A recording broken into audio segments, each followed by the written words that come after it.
مرحبا، كيفكن يا جماعة؟ إن شاء الله تكونوا بخير. اليوم جولتنا بالفيديو هو بسوق كتير مشهور بمدينة دمشق، واللي هو سوق الجمعة أو سوق الشيخ محي الدين.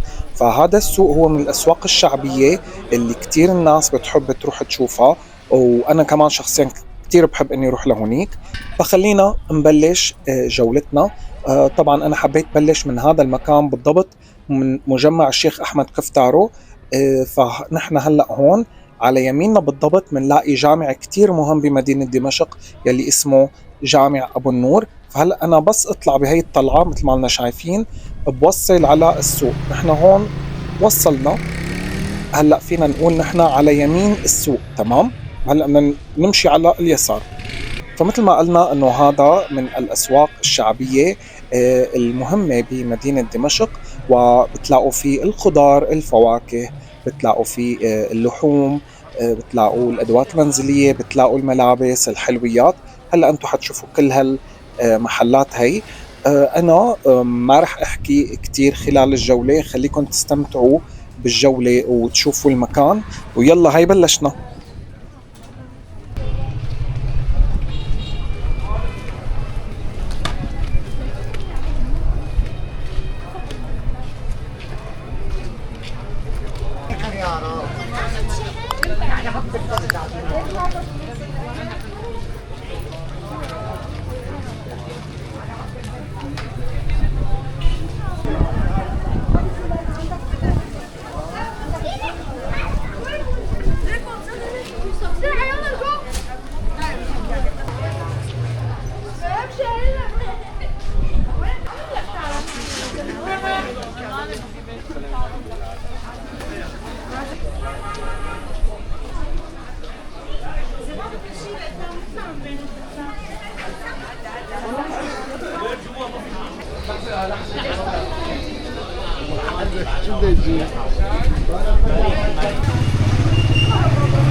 البطاطا مالحة، مالحة البطاطا مالحة.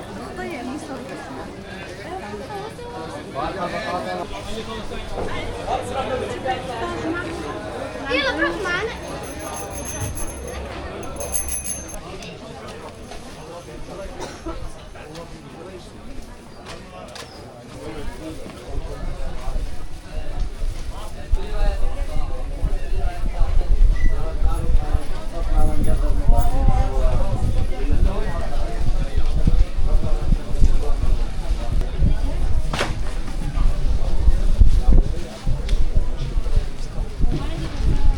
أسرع أسرع أسرع أسرع.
فهيك نحن بنكون تمشينا بسوق الجمعة من أقصى اليمين إلى أقصى اليسار، تمام؟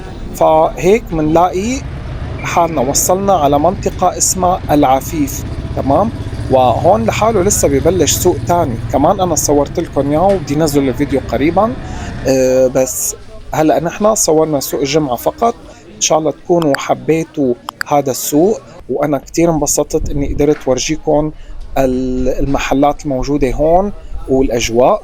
ولا تنسوا إذا حبيتوا الفيديو تضغطوا لي زر اللايك وتشتركوا بالقناة مشان تشوفوا الفيديوهات الجديدة. وشكرا كتير لكم وسلام.